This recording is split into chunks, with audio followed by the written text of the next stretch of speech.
Competition, ambition, winning strategy are the traits that one usually associates with successful business.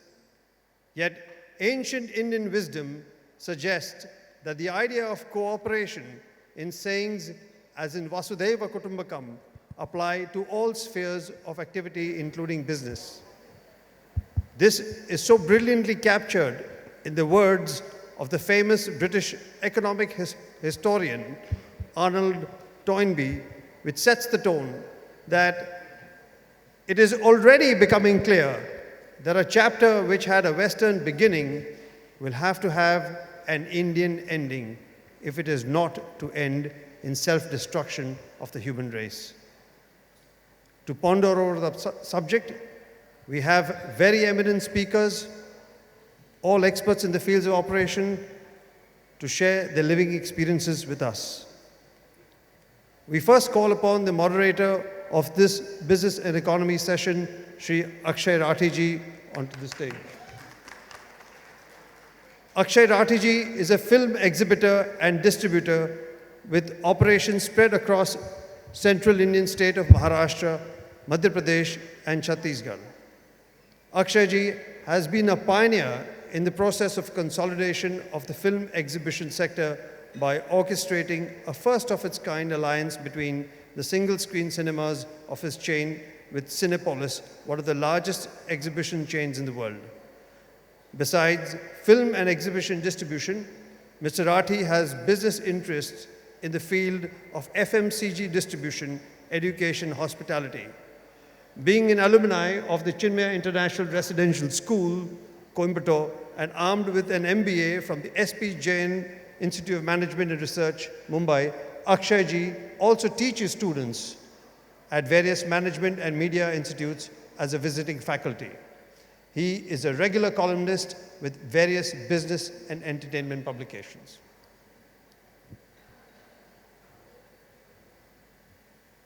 Hari Om. We welcome Dr. Radhakrishnan Pillai with us. Dr. Radhakrishnan Pillai is an MA in Sanskrit and a PhD in Kautilya's Arthashastra. He is well known for his book Corporate Chanakya. His journey, however, started since childhood at our own Chinmaya Mission Balvihar. We can proudly say he is a product of the mission. Dr. Pillai is the director at SPM Foundation, founder director of Atma Darshan Private Limited and Chanakya Anvikshiki Private Limited, and deputy director of Chanakya International Institute of Leadership Studies. He has been a visiting faculty member at prestigious institutes such as IIT, IIM, and IISc, and a consultant to over 500 organizations. Dr. Pillai has been awarded several prestigious awards, including the Sardar Patel International Award, Avishkar Chanakya Innovation Research Award, and the Lokmat National Education Leadership Award. His books have been translated into various languages and some are used as textbooks in business schools. Welcome, Dr. Pillai. We have with us Chairman Ambuja Neotia Group, Shri Harshvardhan Neotia ji, well known and a popular figure in Kolkata, who has changed the landscape of the city and created benchmarks in the area of real estate and hospitality. Harshvardhan Neotia ji is an entrepreneur who serves as the chairman of Ambuja Neotia Group and the honorary consul of Israel in West Bengal. The group operates in real estate, hospitality, healthcare, and education, and is headquartered in Kolkata with projects mainly located in Eastern India. He was awarded the Padma Shri in 1999 for his work in social housing and received the YPO Legacy of Honor Award. Recently, he was conferred with D.Litt honoris causa by the Vidyasagar University and awarded the Banga Vibhushan by the government of West Bengal. He is an active member of FICCI, IMA, IGNCA, chairman of NITTTR, and a council member of the National Culture Fund. He also heads the Gnana Pravaha and serves as a trustee of Sri Somnath Trust. Welcome, Shri Neotia ji.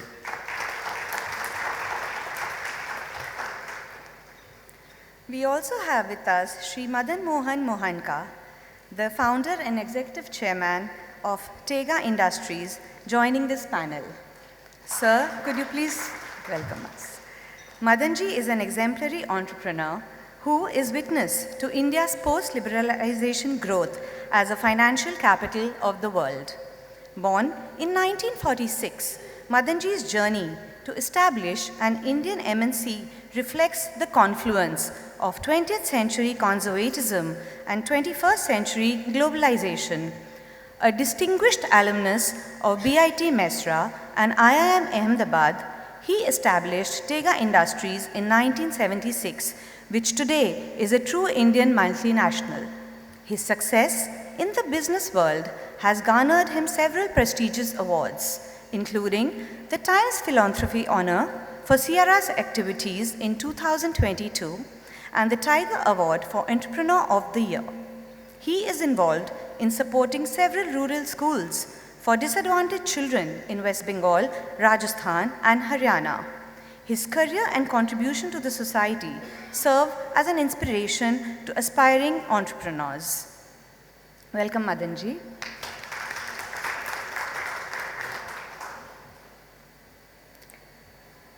We are thankful to Messrs Supertron for sponsoring this session.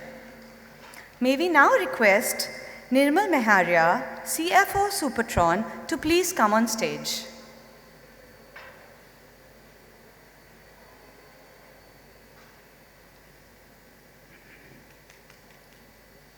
Swamiji, can you please come and felicitate him?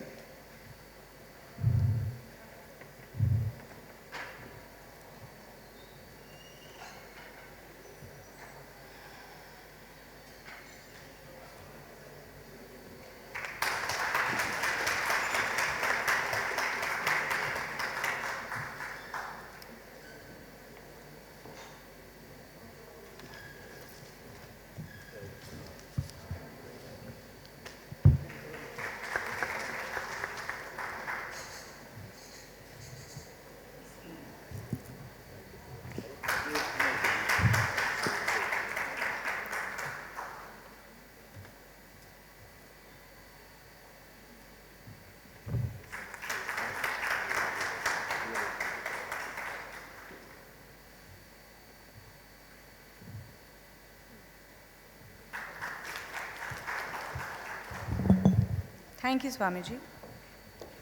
We are all very eager to dive into the very first session of the day, and it promises to be lively and engrossing.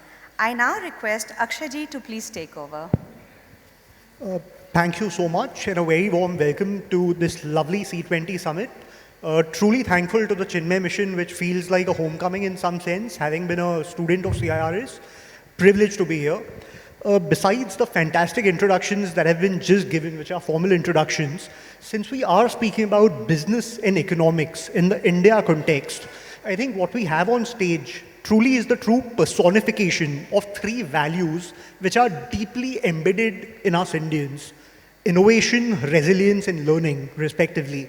So let's dive right into this session and learn and grasp the most we can out of the tremendous years of experience that we have between the three gentlemen here.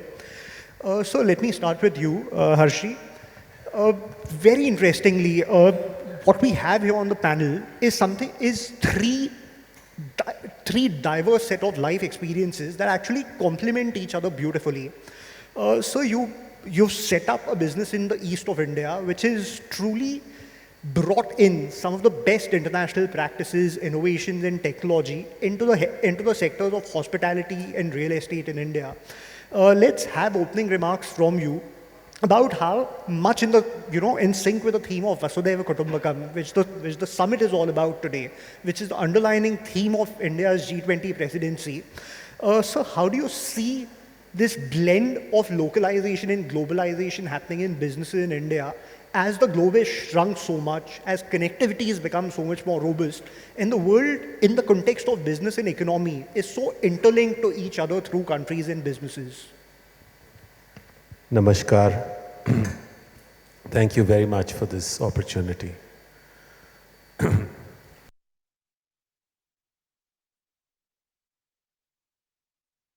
if I look at our country and the diversity, we in business often try to look at it in a more homogeneous sense because we feel that consumers and people would generally tend to behave in a similar manner.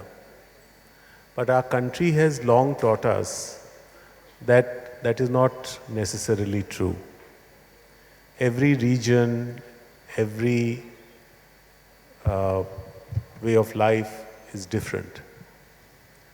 Now just take, for instance, how we worship. If you see the primary deity of people in the East, particularly Bengal, is Kali or Durga, which represents EQ, emotional quotient or Shakti. If you see the primary deity in the west of India is goddess Lakshmi, which is power, prosperity and wealth. That is the primary deity that is worshipped. In the south of India, the primary deity is Saraswati, the quest for knowledge. Now, this must have happened because the people in those regions must have found greater resonance with that kind of lifestyle, that kind of thinking, that kind of upbringing, atmosphere, by which the pursuit of knowledge in the south, the pursuit of emotional well-being and creativity and innovation in the east, and commerce in the west. But when we look at business, we tend to look at that why can't Calcutta do what Mumbai can do, or what we try to be like everyone else. I personally have long believed that we must celebrate this diversity and try to context our businesses in a manner that celebrates the spirit of what we are, instead of trying to make radical changes to it. So, we have seen the incredible success made by people in the field of arts and sciences and innovation and technology, all that are in a sense in the creative space coming out of the East. As much as we have great people from technology and education coming out of the South, and we have great entrepreneurs from Rajasthan and Gujarat and Maharashtra. So if we look at Vasudhaiva Kutumbakam as a concept and we look at India as a sub-concept of that, we must see the complementarity of our different kinds of people in different parts of India and not try to make everyone in Bengal and necessarily an entrepreneur, or try to make everyone who is an entrepreneur into a creative person. There are certain things that happen genetically, some things happen because of the atmosphere in which we are brought up. And I think it's important that just like we try to see in our children what is their natural inclination and try to support that natural inclination, that is how we as a country and as a world will prosper better and perhaps with greater excellence. These are my opening comments. Thank you.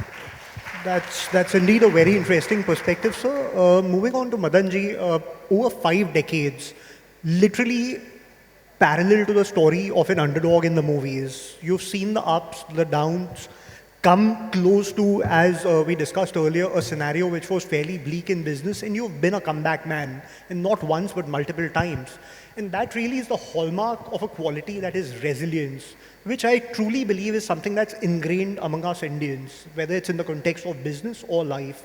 So let's hear from your experiences about what is it about us Indians, and with anecdotes and incidents, which I'm sure the audience would thoroughly enjoy listening to and be inspired by from your life.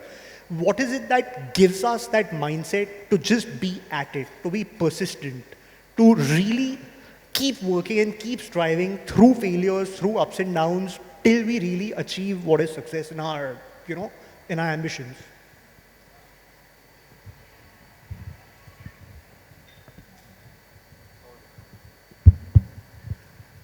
Good morning, everybody. I'm delighted and honored to be here.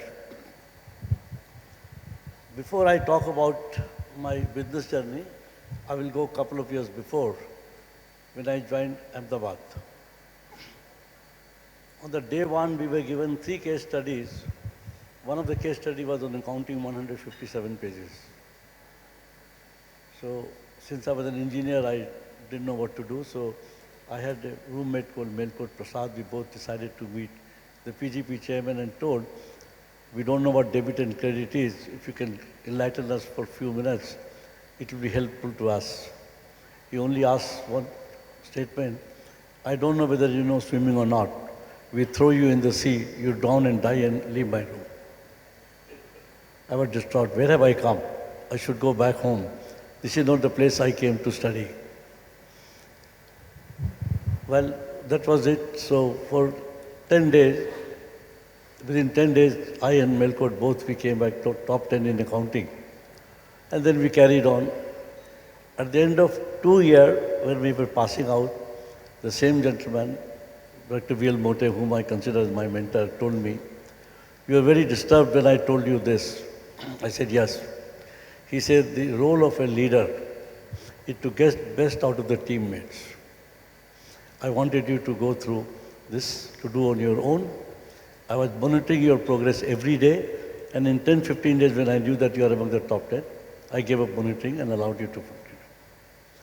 That is one experience that taught me that there is nothing impossible. And it also gave me what is tough love. It is the tough love which really builds the people. And there is a statement about it in Gita. Dushyam Aruni was his disciple. He told him to bring water to water his field, and he had to struggle hard. So that's how we were built. When I passed out, the salary of an IIM graduate, those days used to be 10,000 rupees CTC per year, not per month. So when I asked my teacher to recommend my case for higher studies to go to USA, he said no. If people like you leave this country, who will create jobs?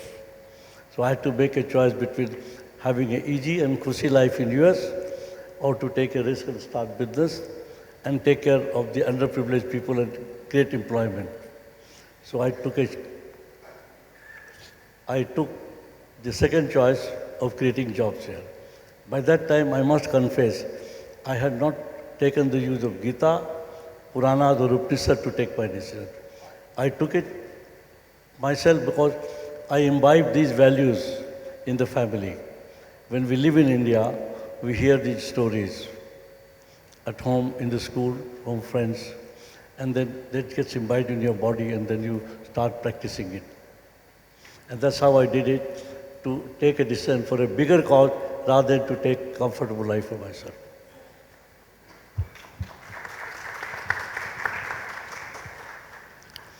When I came to start the business, I chose a business which is extremely complicated and very difficult.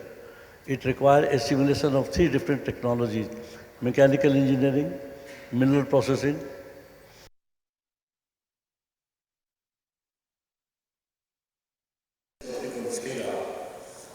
all the market survey, everything, project report were done, and the plant was put up in Kalyani because that's where the government sanctioned the project for backward area.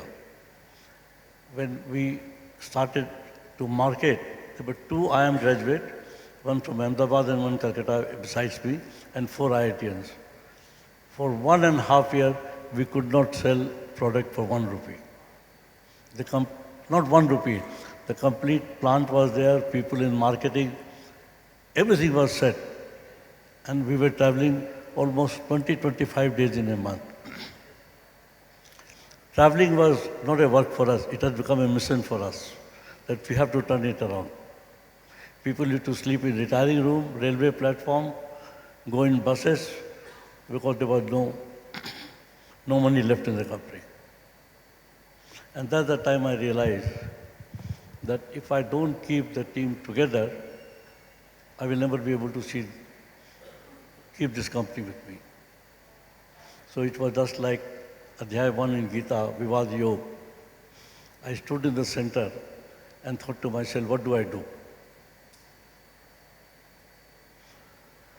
There was nobody holding my hand, tell me, you do this, you do this, you do this. The first thing I did was to told everybody, all mistakes are mine, and make them feel comfortable. Guru Nanak has said, keep your critics with you. So first thing I did was to keep all the mistakes to myself. Second, I wanted to provide the security of my people. If people feel secure, they will not leave. Everybody's salary was paid on 30th of the month. Whether the company had money or no money. I sold my wife's jewelry, my LIC policy, my car. I had to travel in bus without telling anybody, but we made sure that the people's salary was made on 30th. This instinct we got from Harishchandra. I'm nowhere compared to him, but he sacrificed everything to see that his praja does not get in problem. I did the same to secure my people, make them comfortable, and take all the burden on myself. There used to be fights because the company was losing money, things were not being done. So I would sit with them, like when Rama had to listen to the story from Love and Kush, he sat down on the ground with them to see what they have to say. So I would sit with my people, have my lunch with them, have my dinner with them, talk to them, and make them feel I am one of them only. And it took us about 2 years before we could see the light of the day. We had to make 20 visits to a customer to get one order. Because in India, most of my customers were public sector. They told me, this product, if I use, will make benefit for my company will make profit, but I don't get any promotion. But if it fails, I will lose my job, so I will not take a chance. In any country where the promotion is based on time, not on performance, you can't bring new technology in that country. You can't bring. So we struggled hard. I sat with them. I provided them security. I took care of them. In fact, I went to the extent of making flats for each of the senior employees and sold them for 225 rupees a square foot back in 1978. So they owned the flat for 225 rupees. So if you provide security, people will be with you. Thank you. Thank you, sir. That's truly inspiring. Mr. Pillai, coming to you, another hallmark, and especially since you're involved with the world of academics, one thing that business and economics really requires you to do is to keep learning and keep up with the times. Because the way business models evolve, the way the global economy evolves, every few years, it's really a new way of working. It's really a new approach to continue succeeding in business and as an economy. So your thoughts on how India, especially in the context of our ancient wisdom, since Chanakya Niti is something that's always been relevant through the centuries, what are your thoughts on what it takes to keep up with the changing times and keep succeeding through businesses and as an economy? Thank you so much. I would start with Hari Om. And as the introduction says, I'm from Chinmaya Mission, and thank you, Mitrananji. Swamiji, in his opening remarks, said here that 20 conferences happening. And interestingly, I'm on stage here in Mumbai on 25th. I'm the organizing team. So is the table set properly? Is the visitors taken care? So it's a great feeling to be here and there for the same concept. Coming to the question, friends, there is a misconception that we have. Indian wisdom is ancient. Indian wisdom is also ancient, but it is eternal. There's a big difference. So sometimes it happens to us that we go back to the past so much that we forget it can be applied today also. Coming back to academics. See, I'll tell you a small instance that happened in University of Mumbai. I'm a director over there, I had a center. So I remember this, my PhD guide then called me to the room and said, I got this mail, there is some professor from America who wants to come and meet us and interview us. And would you like to be part of that particular interview process? And because they come from the West, it was 3-month advance notice. So I said, okay, PhD guide has to tell, I have to say yes only. And I remember on that particular time, 11 o'clock, she comes with a bag, opens a laptop, and has got some 200 questions. And the first question she says before anything else is that, we are from the Ivy League universities of US. And we are on a national mission by the government of America to find out what is good in Indian education system. We're all taken aback. All of you come from this education system and become leaders over there, right? So you look at all these big companies in the IT field, and let me tell you, not just the IT field, or every field. If you go to academics, medicine, we are all there, right? So they are worried, what is so good about Indian education system? And in our case, it's the reverse. Everyone wants to go abroad. Nothing wrong, it's about East and West. Now let me also point out something very interesting, that if you come to businesses, you actually understand what is Vasudhaiva Kutumbakam. That's our theme. I'll tell you how. I'm sure most of you have traveled abroad. Whenever you go abroad, you'll understand that Indians have succeeded businesses globally. I'm not limiting to certain communities only. Of course, typically the Gujaratis, the Marwadis, and many Jain communities are very popular. But let me tell you, if you go and meet some of your relatives and friends, in any country of the world, we have the successful Indian diaspora as a business economy. Let me give you a specific example.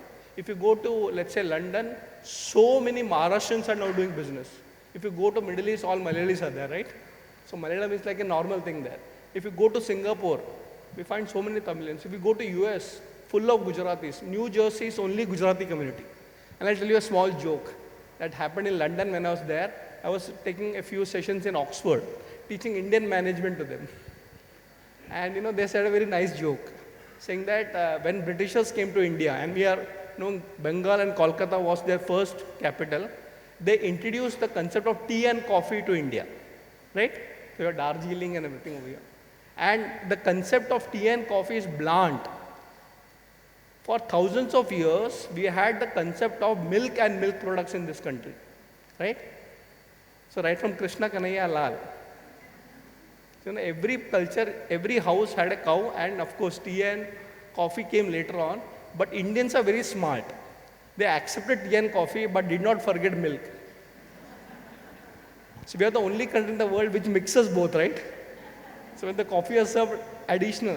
So what they were trying to tell me is that we came out of India 5 generations ago, but we still speak that language here. In every house you go, they speak that language. In fact, I'll tell you, I have a cousin of mine in Fiji. Fiji actually has officially declared one of their languages as Bhojpuri. What else do you want in Vasudhaiva Kutumbakam? Now I'll tell you another important thing coming to business. This attitude of going to a different place, different country, and accepting and knowing the culture, learning from them, and not forgetting your culture is there in Indian wisdom for ages. I was in the Himalayas just 2 weeks ago. I have some friends over here. I have this habit of going to villages and finding out what is the culture. Every village in India, let me tell you, has got a Marwadi shop. True or no? Think about it. Right from Kerala to if you go to Jammu Kashmir, you'll have a Marwadi there. So I went to the shop and I want to do 2 things. How much modern they are learning and how much wisdom they have to the ages. So I went to a shop, I could figure out, he's a Rajasthani. I just asked him, यहाँ पे कितने साल से हो? तो बोलता 7-8 पीढ़ी हो गए. So I've been there for 7-8 generations. And I asked him, are you from Rajasthan? How did you know? He said 2 things. Number 1, I can see the UPI barcode. That means I'm using the UPI at the latest technology. At the same time, at home, I speak my mother tongue, which is there for ages. It doesn't only happen in academics, it also happens in academics. But I think the first thing that happens is in your house, in your culture. I think our great Indian wisdom is take the best, but don't leave your best. So coming back to Chanakya, since you have another question. Let me tell you, when I study Chanakya, I'm surprised that so much wisdom is there in our scriptures.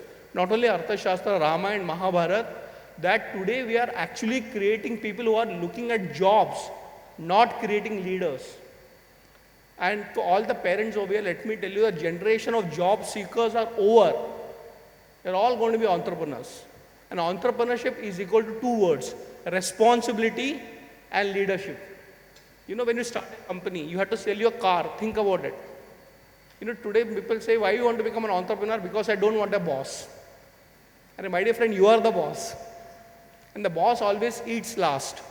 I'll just quote one, I would say principle from Arthashastra, which unfortunately we have forgotten. The leader always eats last. The leader always eats last. Now it's symbolic of eating, but it's also salaries, right? So look at this concept, small things. So we have practiced it for ages, and let's not keep it ancient, but let us make it eternal. Thank you.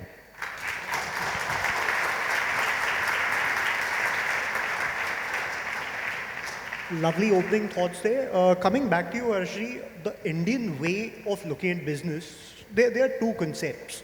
One is making money, and the other, which is a very Indian thought process, is being the custodian of wealth, right?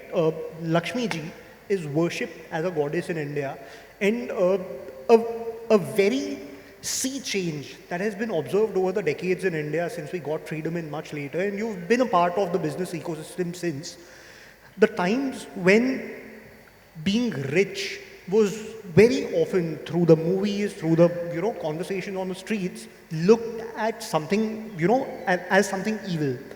To a time now where wealth creators are actually looked up to, because the generation of wealth is not just for personal usage. It's something that's used as an impact tool for changing the lives of people for the better.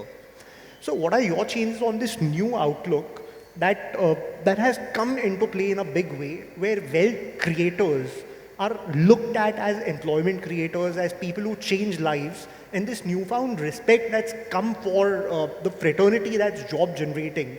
Your thoughts on this, sir? Well, I'll put it in two parts. One is that we are still, I think, getting there to gain respect for wealth creation in our country.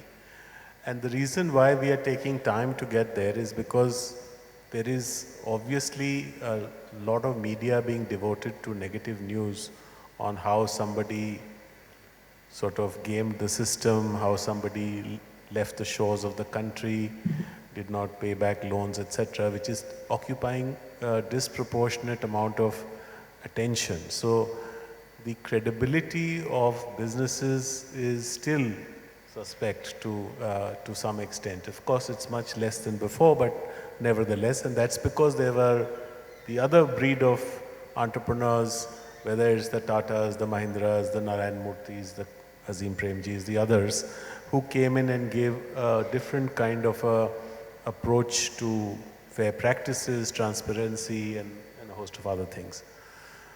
The other, of course, is that we are seeing this India as Bharat and India, and therefore we are having this very high divide between those who have money and whose money is multiplying significantly, and those who are actually losing out on opportunity, on education, on health, etc. And they are being more and more deprived. Now this disparity is widening. It is not narrowing, unfortunately. And this is something that is a challenge for us. Earlier, a lot of this knowledge was not there because media was not all that pervasive.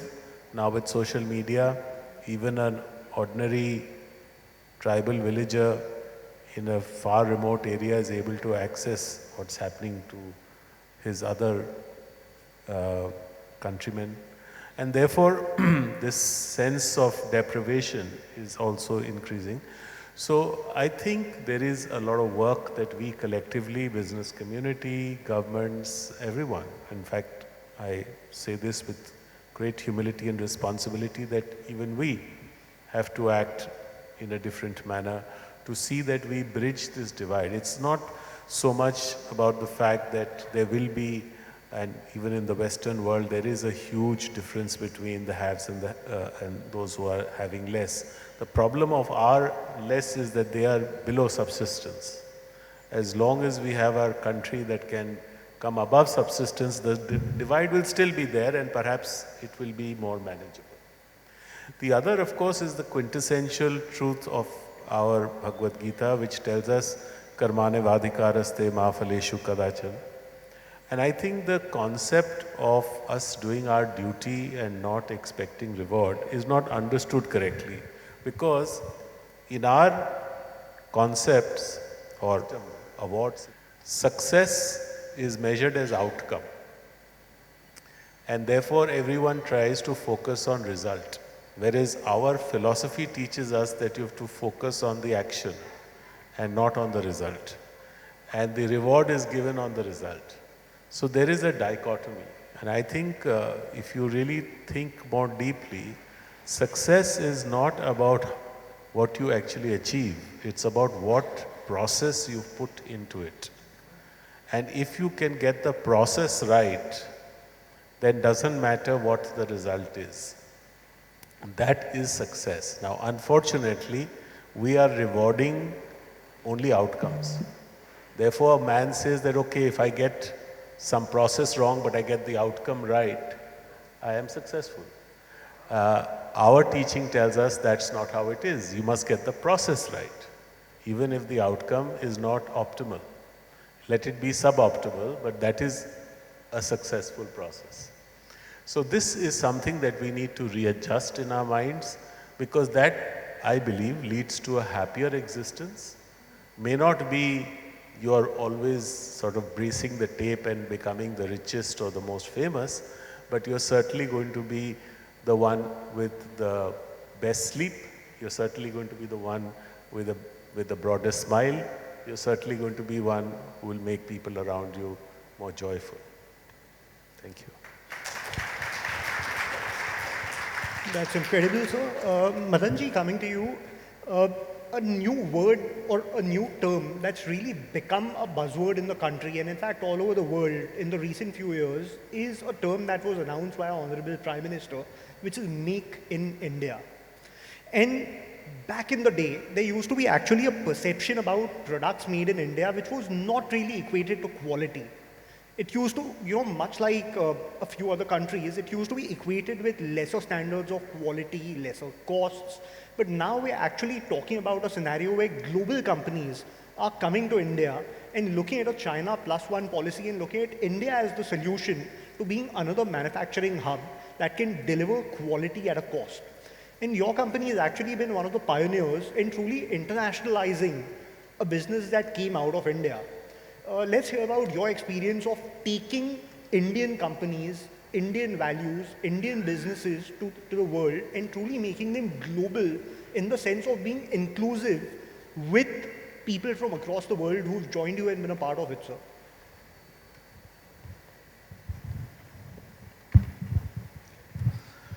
We started the company in 78. Around 96, 97, there was a recession in the country. And especially in the mining industry, it used to be negative, -1%, rather than plus. So I was thinking that the team that I have prepared will disintegrate and I don't know what to do with it. By 98, our collaboration expired and we were free to look at outside. But then the two problems we faced, one was the people, those who were working in India, they were inward looking. They were selling product in India primarily on relationship. When we had to go out of India, we needed people who can fit in with the culture of those countries where we wanted to export. But there the criteria for purchase was quality, service and delivery. Now we had some teething problem. First, when we recruited new people who could fit in US, Australia, Canada, there was a little war between the two people in the company. One, the old people, and the new old people started thinking, we have done 20 years of struggle, and now the new people coming, they will enjoy, they will go abroad, they will get a cushy job. So I didn't know what to do. I sat in the center of them and talked to both of them. You have some good point, they have some good point. They both are equal. Let's work together, and took them to work together and took them outside. In fact, the growth was so fast that everyone, even from the older people, got a chance to go abroad. When we started going abroad, we faced two problems. One, as he said, the Indian quality was not considered as good. And our kind of a product, where if our product fails for 1 hour, the customer will lose $1 million. So for small saving or something, why should he use my product? So to start with, we went and hired a British engineer from London to work and come in India for us. So we think the world is one. So we had no hesitation in bringing him from England to work in India as an Indian manager for us. When he went out, a British man, to sell the product, nobody asked a question, what is the quality of the local company or other competitor?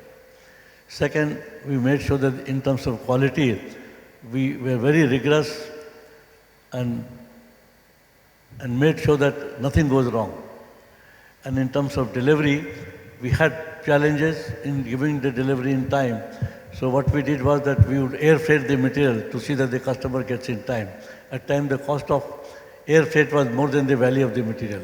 But we kept on doing it till such time our internal logistics were ratified. So we hired an English man to change the image. Then we made sure that the delivery is done to air freight. And then the quality was good and we trained our people. After 2-3 it settled down and then we started doing it. Now we export to 98 countries. We have 16 offices in different parts of the world. We employ about 326 foreigners in the company, and that's how we do it. I would say we are one of the most diversified multinational company born out of Kolkata. And our dream is that one day Kolkata in the mining world would be known by Tega. That's incredible and very inspiring. So coming back to you, Mr. Pillai, one very standard way that Indians approach business is very unique to the rest of the world. Before buying into commercials, before buying into an idea, the people in India buy into the people that they do business with. And relationships, which are built over the years, really become the hallmark of people in India who deal with each other, do business with each other. Let's speak about the importance of human relationships in the context of business, sir. You know, it is said very beautifully, before you learn Artha Shastra, first study Samaj Shastra. You never do business alone. You do business in a society. And all successful businessmen know this, that you should know your customer beyond business. And let me tell you, there are CRM tools, happy birthday, you get. And you feel, okay, it's a text, right? But imagine somebody calls you up, go to the house. You know, believe me, business is a byproduct of relationship. Indians understand that. I'll give a small example. It was a British multinational company, 2 general managers of 2 different disciplines. I think one was HR, and the other was probably some technical. They were sitting next to each other's cabin. I was there, and I asked one person, Acha, this particular person, how long you have been working with him? We were together in the company for 25 years. Now, the next statement is very eye-opening. We have never visited each other's house. See, you started laughing, right? In India, it is impossible. Be it a birthday or somebody's death, anniversary, or some family function, you go there, right? And therefore, it's very important to know it is not just work culture, but relationship culture that builds business. The last point I want to tell you that, you know, customer relationship management is not a tool. It's an attitude that you should have. Therefore, today with technology, we can communicate faster, but your hearts are not getting connected. I met a very interesting person who was actually addressing teenage problems. He was a psychologist, and they said teenagers are texting more, but not meeting more. And you know, it is said again, coming back to the Marwadi culture, which I believe is something fantastic, should be case study across the globe. Jahan na pahunche belgadi, wahan pahuncha. What does it mean? He's taking the effort to go and meet the person. You know, one practical example to tell you, there is a company in logistics. It's Bombay based, and that particular chairman, after 50 years of that company, he said 1 year commitment to go and meet my customers. 1 year, because he's got 2,000 officers in India. Logistics. And he told me, you know, next year don't call me for any lecture, seminar, nothing. Why? Because my dad started, I've continued, and my children are taken over. I'm not active in business. But at the age that I am, I may not see my customers again. Now here is the point of, relationship Indians have. After that 1 year I met him. I said, what happened? He said something very interesting. He had a big team, 2,000 officers. You think about how big the business is. You know what he did? He went to every city and met everybody, at least 1 or 2 customers. He said, I did not even ask for business. But after that exercise, my business tripled in 1 year. So, sometimes it's not about getting the deal, but getting the feel. I think that's very important. Thank you. Thank you. Harshi, coming back to you. Another thing that's actually somewhat unique to businesses in India, where you see a bit of it outside of the country, but something that you see very inherently in India is family-run businesses. They could be professionalized or they could be managed hands-on by families, but at all sizes and scales, you have family-owned or family-run businesses scattered all across the country. So what do you think is unique about the Indian ethos that keeps this system of family together? What is that secret sauce that allows us to have that trust, that binding factor, which is the family, that makes so many of our businesses prosper? Sure, there are many cases where there have been fissures in families because of business, but there's an equal number, if not more, of very successful family-run businesses in India, like there are probably nowhere else in the world. Your thoughts about this, sir? Well, to begin with, it's our respect for our elders as an ingrained Indian philosophy to a child who's born. He's mostly, of course, it's getting a little diluted because people are not living in joint families. But like I had the privilege of growing up in a joint family. My father were 3 brothers. We all lived in the same space. So there was this ingrained hierarchy that was maintained in the home. I remember as a child growing up, and my grandmother, I lost my grandfather when I was very, very young. My grandmother was a woman born in 1913, and she was not educated in the sense of conventional education. She didn't go to school as such. But she was a very wise lady in her own way. And I remember that she had no idea about worldly things, about business or anything. But she was the last word in our family. I mean, if she told anything to my father or uncle, that this is how it is to happen, that's the way it was. And full stop. Nobody could say anything. She did allow everyone to persuade her, but the hierarchy kind of worked. And I think that hierarchy is a very important part of the glue of families. We must learn how to accept, we must learn how to make some adjustments. Sometimes this my way or the highway concepts are not workable in joint families. And I think that itself is the secret sauce that you're looking for in business. Because when you adjust and you look at complementarity, we all have different areas where we are good at, and there are certain areas where others in the family are good at. And so long as this mutual respect is there and support system is there, I think it works very well to build a business. Of course, there will be examples where it has become dysfunctional and it had to be broken up, etc. And many times families in any case will break up because at some point it becomes too unwieldy and too big to be managed. But as long as the whole thing is done in a graceful and positive manner, the businesses continue, when they are even splintered, to actually grow in a nice way. Got it. So, Madanji, one very interesting factor that is almost a human tendency, right? All of us are humans, we are mortals, and there would be a day when we won't continue to exist. But very often, one thing that we all strive to create that lives beyond us is a legacy. And businesses also are a tool to build a legacy for all of us as people.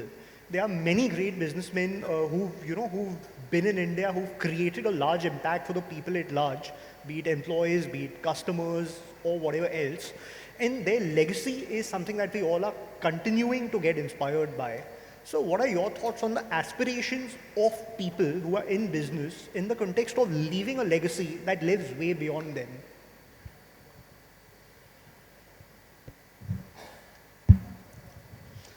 Let me tell you, we did the business in a slightly different manner than what Harsh described it now.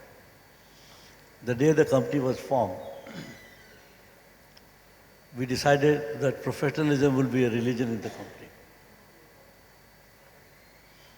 That's how we made the foundation of the company, and employee first. So for employee first, we did many things to do that. Like those days, Provident Fund used to be 6%. I made it 12%. Possibly we are the first company in the country to make the 12% Provident Fund. We try to see that the inflation is 8%, 10%. What is the meaning of 6%? We are really cheating people. The law should have been changed. Then we give education to all our workers' children. And we spent considerable amount of money on training. So in order that we want the company to progress, the people must be part of it. They must become a part of it rather than only family. Then only you can see the continuity of the company. Now, my only job today in the company, which I don't look after day-to-day business, is to make sure that the company lives for 1,000 years. And it can't live 1,000 years unless it grows. And for this, we have 4 fundamental rules in the company.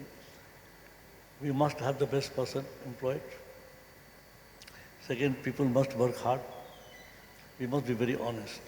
To give an example, we had an order from a customer for 2 crore, Khati Gold Mines.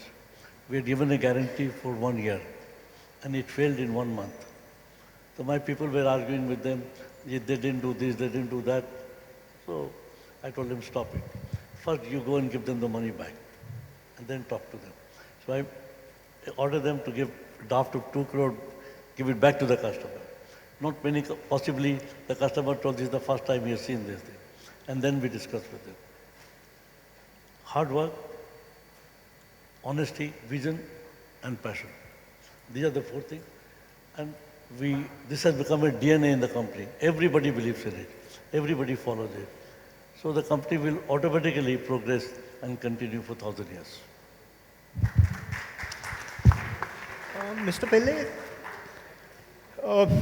with a slightly more macro perspective, we've heard about 2 incredible life experiences of people who are in the business. Let's speak about the future. India actually stands at that juncture where we are truly working towards what is defined as the Amrit Kal of the country. We are heading from the 75th year of our independence to the next 25, which will lead us to a century. And this period, these next 25 years, are a scenario where the world is looking at India as the country that will really be the beacon of growth, of hope, of development, of prosperity. So let's speak a little bit as the last question before we open the house to questions from the audience about the opportunities that India as a market, as a country, as a nation holds for entrepreneurs in India and for the world as a market.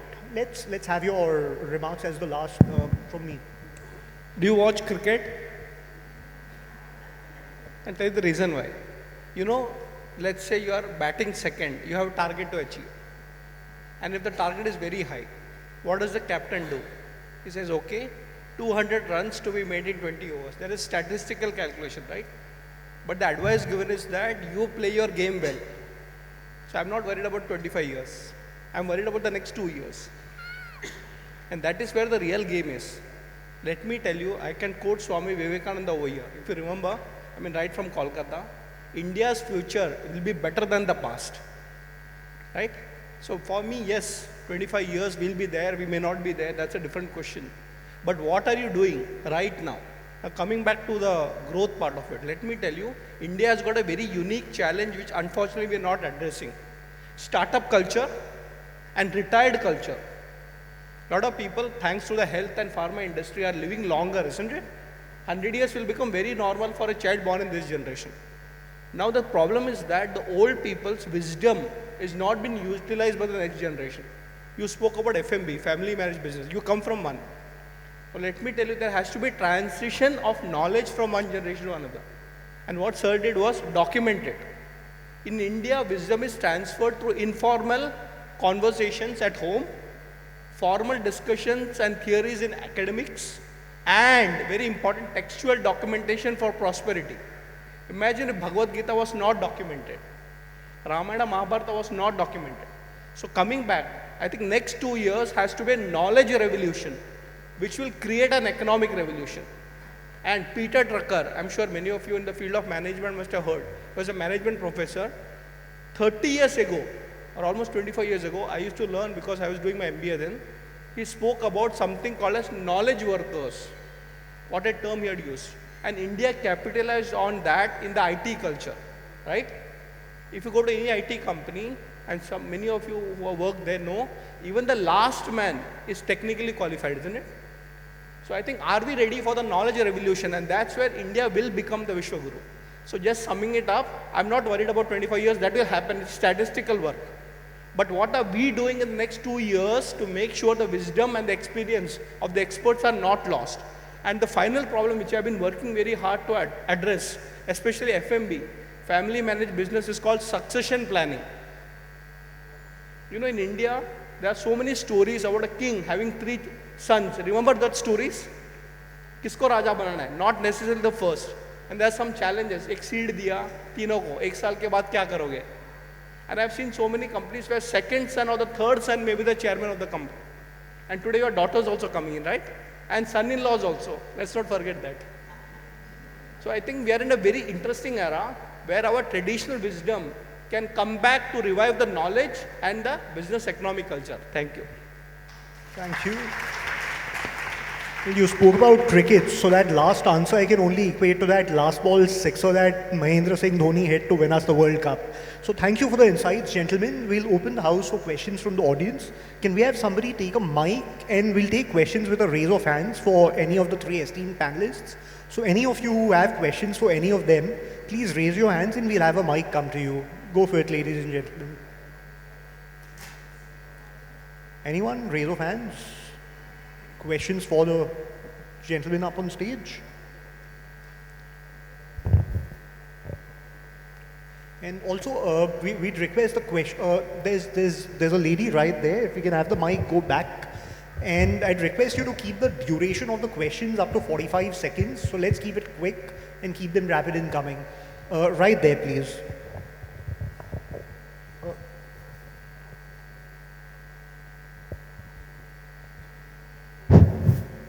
Hello.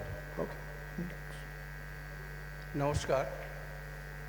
Specifically, I am very much enlightened, being one of the world associates of the So we can barely hear you. If you can speak a little louder, please. Hello. Out of the, when India got the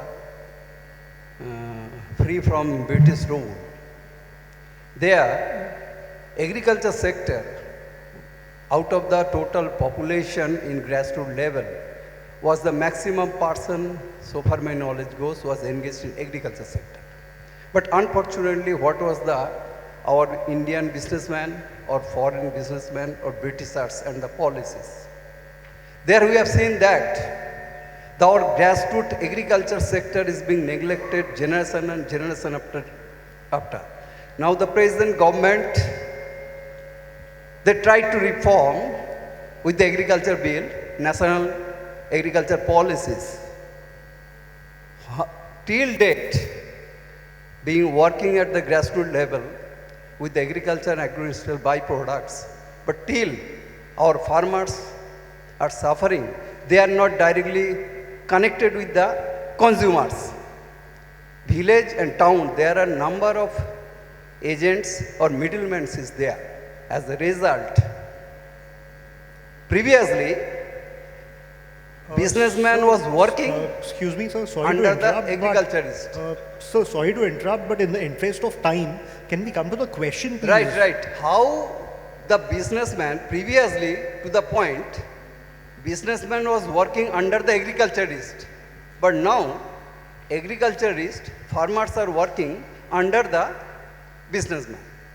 So how this gap between the businessman and the agriculturist, that could be minimized for upliftment of the poorest of the poor, which is the maximum population of the country? Thank you. I'll try to answer that in brief. Remember one thing, all of us have origin in villages. Sure? 2 generations. This concept of cities existed, Nagara. But Grama is more important than Nagara. And for thousands of years, we had a village economy. And agriculture is the base of village economy, but not the only economic model. I've studied that in detail. Every village had 16 professions. Agriculture was one of them. Of course, without agriculture, there is no culture. But what are the other professions in a village? For example, we had a Vaidya. Remember? We had a doctor, but he was a Vaidya for animals, human beings, and plants. He had a Jyotish. We had a blacksmith, goldsmith. So if you go back, agriculture should not be neglected, no doubt about it. But going to village and only doing agriculture, you're missing a point. Today there are so many companies which are started in villages and headquartered somewhere else, isn't it? So I think, yes, let's not forget agriculture, but let us have an opportunity to build businesses in villages beyond agriculture. Thank you. Thank you. Yes, we have a question right here. If we can take the mic there, please. Yes. Hari Om. I have 2 questions. Number 1, what our GDP says in the context of business and economics, and in the context of, with the reference of this G20, number 1. Number 2, if and only if we think our Bharat will be the Vishwaguru, then we obviously want that our dollar will be at par of INR, Indian currency. Now you know where is dollar and where is Indian currency. So how can it be? Is it possible? Thank you. Would you like to take it? Let's hear it from the academic expert again. I will give an academic answer. I'm an academician, what to do? Number 1, this concept of GDP itself is getting questioned.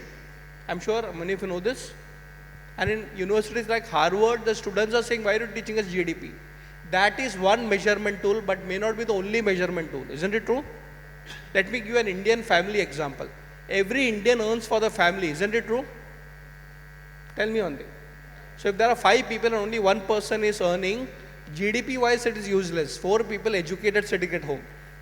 But if she is a mother taking care of a family, is she adding a value? Yes.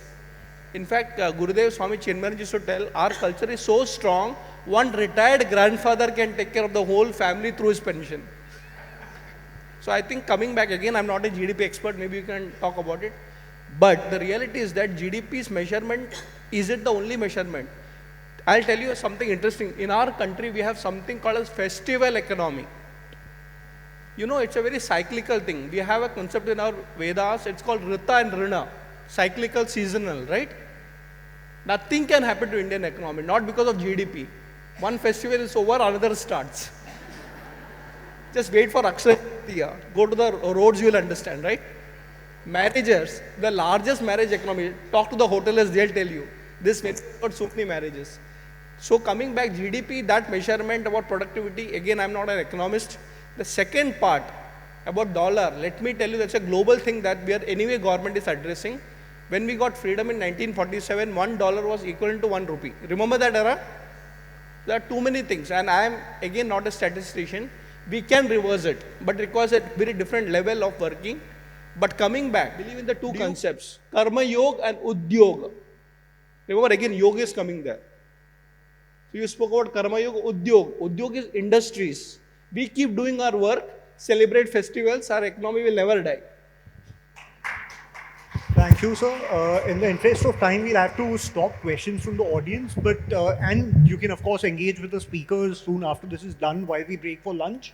But before we really close the session and the vote of thanks is given out, very quickly, as the most tangible takeaway, much in sync with India's objective in the G20 presidency, since Vasudhaiva Kutumbakam is really the theme of our presidency, in one line each from all of you, what can India really do to take the spirit of Vasudhaiva Kutumbakam to the world? So let's do it in order, going with you, sir. I think our plurality, our diversity, and the fact that we've been able to manage that and live in cohesion and in harmony for so many millennia is something that we need to take to the world, because the world tends to look at everything in very black and white kind of compartments. So this is really our great contribution. We have lived it, practiced it successfully, been able to keep our country at least spiritually and culturally united, even though geographically it might have been in different bits and pieces, sort of under different kingdoms and different regimes. But as a concept, India has sustained all these years. And I think that's an idea that we can share with the world. Thank you. Madanji? What we have done, we have created a new culture in the company that we transfer people from one end to the other. We have 6 foreigners working in India, whereas we can get Indians to work here, and we have many more working outside. So we are bringing them together, that the world is one. So a Chilean can work in India, an Indian can work in Australia. So we are bringing them together by transferring from one place to the other place. Before I close, I want to give one advice. Can I? Sure, sir. We all make rules in the company to run the company. And whenever any decision is taken, the professionals, the functional head will bring the paper to you. This does not meet the rule of the company, so you can't do it. I faced a similar situation in the early days of my life. We had an employee who was not confirmed. He had worked with us only for 6 months. So those days in 80s, if a man had not worked for 1 year and is not confirmed, he was not entitled to many of the perquisites of the company. Today the things have changed. So we found that he had worked with us for 2 months and he was detected cancer. What do? We put him in the best hospital, and his seriousness was big. So his brothers came and met me in the house. The doctors have told he will not survive more than 7 days. So whatever money you are going to spend on them, can you give it to us and we will take care of it. We sent a person to meet his wife, and we found out that they will not take care of him and they will do nothing. We carried the person. When I was doing all these things, I had a big problem from my HR department. And 2 people, this is not permissible within the company. How can you break the rule, MM? If you break the rule, everybody will break the rule in the company. So then I thought to myself, it's a question of life of a family who has joined us, though he's not confirmed. Should she be penalized? So what I did was to send a lady officer from the company, talk to her. We found out she can be trained, so we got her trained in Park Street in Singer Machine Company. If she could learn tailoring, we spent about 75,000 rupees those days, opened a tailoring shop for her, and she started doing that work. Then HR kept on telling me, if this happens tomorrow, will you do it? This happens day after tomorrow, will you do it? I said, when it comes, we will see. Believe me, in last 45 years since then, I have not had a similar case. So I did it, but we never had to face a similar situation. We make the rule, but at time for human, we have to break the rule and be prepared for it. Thank you, sir. Incredible. Go for You know, it, Mr. since you Pillai. spoke about G20 and Vasudhaiva Kutumbakam and one-liner of Chanakya. You know, G20 is a group of countries coming together. And what Chanakya said, one simple, beautiful takeaway which is so useful. Never fight a battle alone. Take some friends along. Thank you. Thank you, gentlemen. Those have been lovely insights. Truly, truly inspired after hearing your words and your ideas. And I'm sure so is our audience today. Thank you, all of you, for being here and being a wonderful audience. Truly, truly a privilege to be among you. Thank you.